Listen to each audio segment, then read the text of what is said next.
Hi, everyone. My name is Peggy DePasquale, and I am the Associate Director at the Wyoming Wilderness Association. And I am here today to share with you a little bit about forest plan revisions and what you need to know about the upcoming Bridger-Teton National Forest Plan revision that we hope that gets underway in the coming year or two.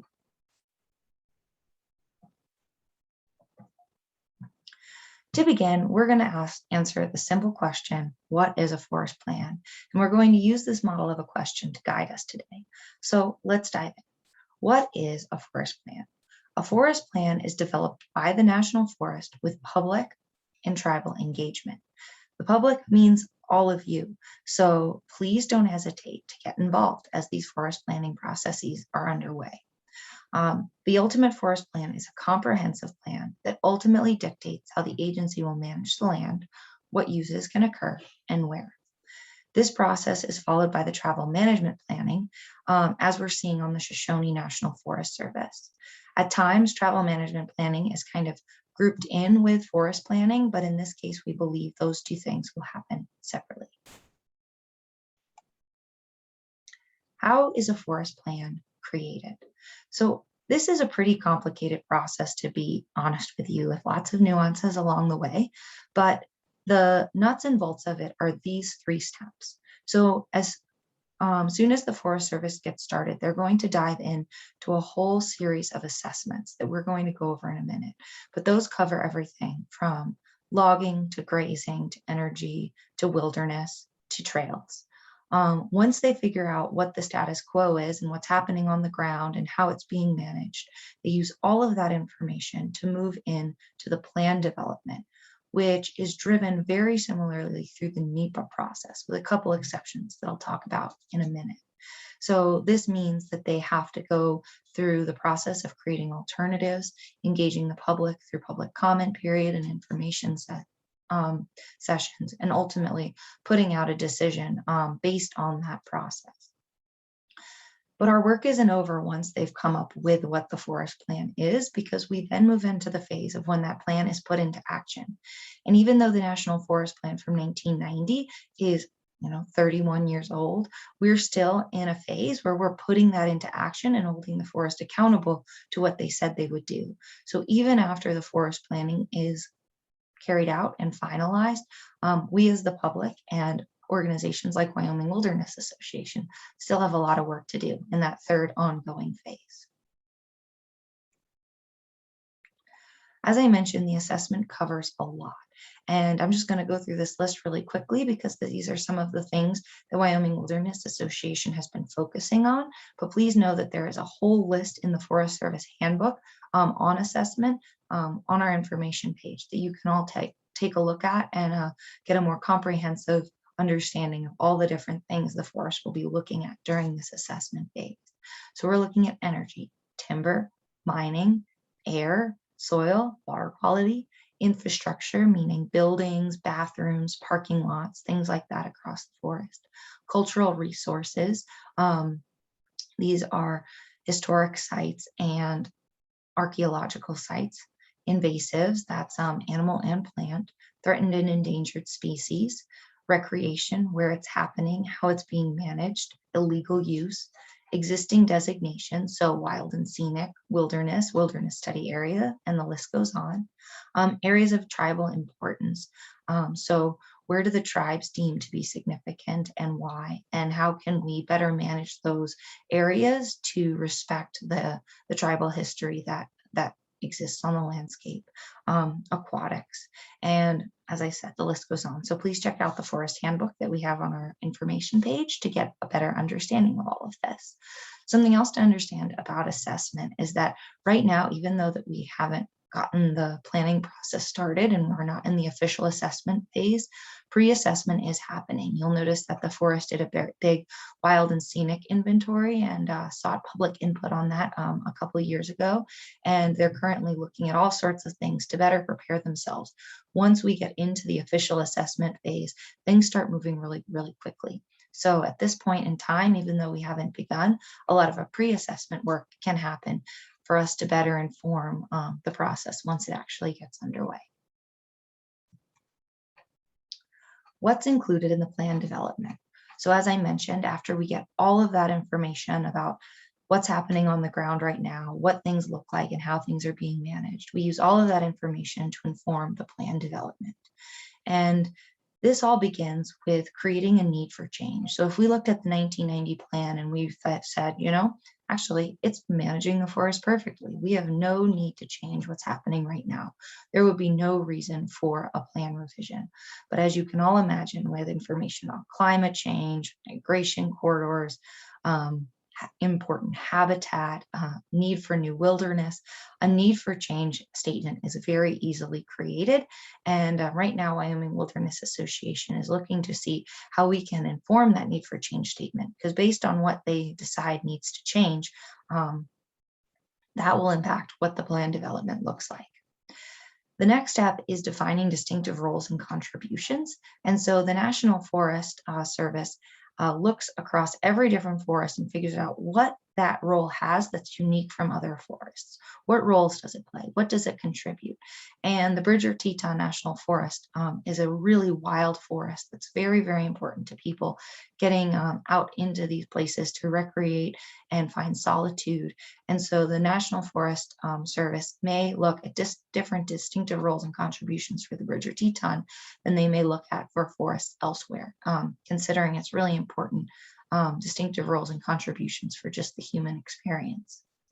The next thing that they look at is desired conditions. So that's looking down the road. What do they want the forest to look like in 10, 20 years from now? How do they want this forest to be maintained? And those desired conditions for the long term are very important in our ability to hold the forest to the things they say they're going to do during this plan development, and then in the carrying out of the plan in that third phase. They then create these kind of high-level objectives and standards. And standards are really important because those are the one thing that I have been told really can really have some teeth, and the forest can be held to us holding those standards. So making sure that we create really easily understood, measurable standards for the forest to carry out is important to the management of the things in the plan that we care the most about. They then create goals for the forest and also look at how sustainable the different things are happening across the forest and make sure that they can actually sustain the uses and management that they're putting in the plan before they can move things forward. So the big question that I think is looming on everyone's mind is, when will it all begin? To be totally transparent, there are no guarantees. So I'm going to work backwards through this list. The best available information would point to the fiscal year of 2023, and that's coming from high ups at the National Forest Service, but also just in a overall objectives document that we've seen. They really do want to get the Bridger-Teton Forest Plan started. It's a top priority in the nation, and it's the first priority in Region 4 after the Black Hills. And so we also have to know, as I mentioned in the assessment slide, that pre-assessment has already started. And as we think about how we can get ahead of the curve, this pre-assessment phase is really important. Even if we get pushed back another year, getting assessment and information and baseline information now will only set us up to be stronger as we organize around the forest planning process that gets underway in the next year or two. But as I said, there are no guarantees. That shouldn't deter us from getting a head start and making sure we're on the ball for this really important and wild forest. So that's some baseline information on what forest planning is, when it will start, and how it all goes. But we have some really important questions for all of you to consider, so you also feel prepared and are on the ball in all the ways that you, as a public member of the public and citizen, can be on the ball. So let's dive into those questions. The first question is very simple, but it actually is kind of hard to do and hard to navigate. But the question is, are you signed up for BTNF planning email alerts?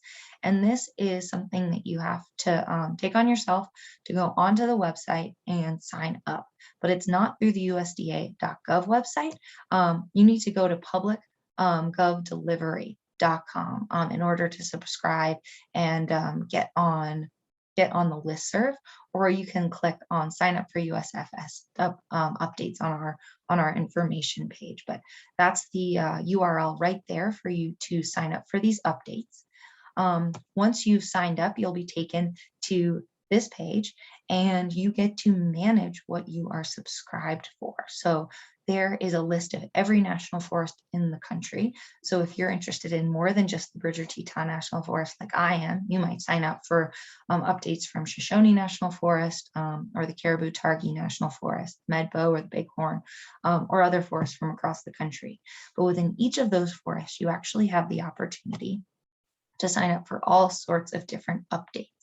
But if you scroll down on the Bridger-Teton National Forest list, you'll find the Bridger-Teton National Forest Plan Revision. And there's a little box, so you just click on that, and you can click on all of the things underneath it if you click that box. And so you'll get updates on opportunities to weigh in, when they get started, and anything and everything that the forest is releasing to the public. And we really encourage you to go through the process and figure out how to get on this list, and we're happy to help. So don't hesitate to reach out to Wyoming Wilderness Association, and particularly whoever is working on the Bridger-Teton revision plan, and get some help in how to sign up for these updates, because they go a long way to keep things going on at the Bridger-Teton on your radar, to make sure you're not left in the dark because of any reason at all. The next question we have for you: what are your priorities? Going back to our assessment list, you can see that there's a really long list of things that the forest is considering in its management, and there's no way that any one person, or any one group for that matter, can take on all of it. So it's a really important process to think, what is most important to you? What do you want to influence? What do you want to have a voice in? For example, the Wyoming Wilderness Association is very interested in the future of the Bridger-Teton National Forest, and we are narrowing our scope to wildland issues, because our mission is to protect Wyoming public wildlands. We define wildlands by already designated wilderness study areas, and inventoried roadless areas. So any lands that are roadless and stand to someday be designated as wilderness, we want to do everything we can to preserve their wildness through this forest planning process. The next question we have for you: what is happening on the ground right now through that lens of what's important to you? So if what's most important to you is the trail conditions in our wilderness areas, get out there on the ground, take pictures. Wyoming Wilderness Association has generally one person working on this. And if we can have all of you helping us bring data and awareness to what's happening on the ground right now, our work will be stronger. It'll also help inform you as a public member of the public to give comment and inform the forest on what's going on. So if, when you're hiking, you see things like this, down trees all over the trail, take pictures and share that, we really need to put more time into managing the trail systems of our wilderness areas. If what's most important to you is designating new wilderness, and you see incursion in the Palisades Wilderness Study Area, take pictures, write anecdotal information down, show dates of when you're seeing this happen, and really start to build up a case for what's happening on the ground right now to inform how you want to see it change. So going back to what happens in that plan development, that need for change statement is really important. And if we can show that what's happening on the ground right now is not in line with how the forest should be managing these lands, we will have a really strong argument to inform what we want to see. So don't only just record what's happening on the ground right now, also with every one of those observations, come up with ideas for how it could evolve. And one of the coolest things I've learned as I dive into forest planning is the idea that we can be really creative in this, and that we have the opportunity to create management guidelines and standards, those measurable things the forest will be held to, that really provide a landscape plan that aligns with our values and our goals of people who are public landowners and have a really important voice in figuring out how these places will be taken care of moving forward. Along those lines, we have a question for you of how can you strengthen your relationship with the forest? I think so often people think, public is on one side of this and the forest is on the other. But in reality, we're all one team that care for these place and want to see the Bridger Teton managed well. And so if we can build strong relationships with the decision makers at the Bridger Teton National Forest, we're going to be positioned in a really good place to inform what practices actually make it into the final plan. Um, Wyoming Wilderness Association thinks of ourselves as a partner to the agency. We don't always agree with the decisions they make or some of the outcomes of processes that we've been involved in, but we also understand that that doesn't mean that we can turn our back or alienate the forest. We need them on our side, and that comes with relationship building, trust and rapport, and that's really on the citizen to reach out and build those relationships. The forest doesn't know that you care unless you tell them that you do, and I have had incredible success having conversations with people at all levels of the National Forest and have felt very empowered by those conversations. So we really encourage you to think about how you can strengthen your relationship with the local National Forest decision makers. That includes wilderness managers, but also once this planning process gets underway, there will be an entire planning team based out of the Bridger Teton National Forest looking to inform this plan. So getting those names and making sure that you are having conversation, sharing those pictures, those anecdotes, and those things that you want to see change will help inform them because they can't be in a million places at once, but a million citizens can. And so if we all band together and give the forest planners important information and show them that we really care and want to be on their side and work with them, we will inform and better impact the outcome of these forest planning practices. So there is the engagement with the Forest Service, and then there's the question, how will you engage your community? So we're all just one person, but we probably have friends and family, coworkers, people we see at the grocery store that we might know also care about this place and about the Bridger Teton National Forest. So start thinking now ways that you plan to engage your community. One voice is a powerful thing, but if you inspire others to also get involved and speak up on those priorities that you've identified and those changes that you want to see happen in the upcoming plan, your impact will be much, much greater. So start thinking about how you will engage your community. Maybe that means sitting down to have a cup of coffee, or maybe that means organizing a hike in a place you really care about. The Wyoming Wilderness Association is eager to have citizen engagement. So if you're inspired to engage your community, talk to us more about how to do that. If you have ideas for hikes or outings or events that you think will better engage your community, we want to hear those ideas, and we're all stronger together. So please include us as your brainstorming evolves on how you're going to engage your community. Most importantly, I think I just alluded to this, but I want you all to be thinking about staying engaged with the Wyoming Wilderness Association. I think this presentation has put a lot on the citizen to stay engaged, stay aware, do your research and get on the ground data, but know that the Wyoming Wilderness Association is here working for you to make sure that at least those priorities of wildland issues, wilderness study areas, and inventoried roadless areas across the National Forest and how all the other things impact those priorities is going to be something that we're keeping a really close eye on. So if you're not already, sign up to be part of the Wyoming Wilderness Association mailing list, become a member, which is a $40 a year membership fee, or give a much bigger donation. Organizations like ours exist because people like you believe what we're doing is important. And our goal is to ensure that we're creating systems and organization that ensures you're aware and up to date, like presentations like this, like outings we lead on the Bridger Teton National Forest, like information sites that you found this presentation at. And so please consider how you're going to stay engaged with the Wyoming Wilderness Association. We have a couple of resources that we want to talk with you about just to close up today. The 2012 planning rule is how the forest is currently going through planning. So go to the end of that planning rule and really look at kind of the step-by-step process that they're following to inform the plan that we're about to dive into and the revisions that they plan to make. There's also land management planning one-on-one on the U.S. Forest Service website that I find extremely helpful.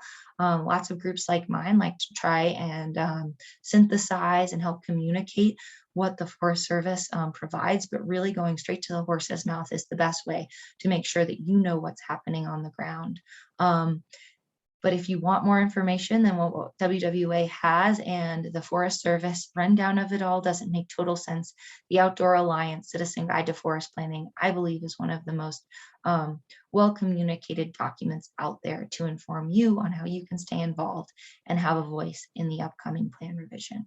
So with that, please don't hesitate to be in touch. Again, my name is Peggy V. Pasquale, and I thank you for being a part of our presentation today. Please stay involved with WWA and don't forget, your voice matters in forest planning. Thank you.